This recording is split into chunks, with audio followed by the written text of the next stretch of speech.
Nagluto ko ng carrots and then manok. Yan, ginisa-gisa lang natin. Lagyan natin ng paminta. Lagyan natin ulit ng konting toyo pa. Kulang pa kasi tayo sa toyo. Para magkaroon lang ng lasa. Tapos kanina nilagyan ko ng cubes, chicken cubes.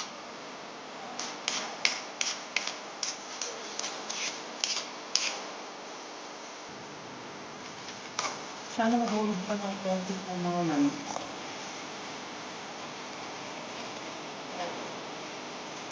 Sarap na.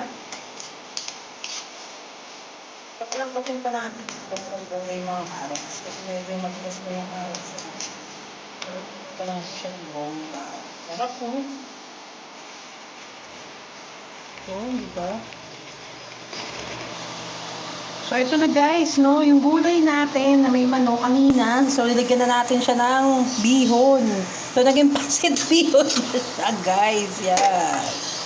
Napakasarap. Grabe to. So, kakain na ako ng bonggang-bongga. Babu.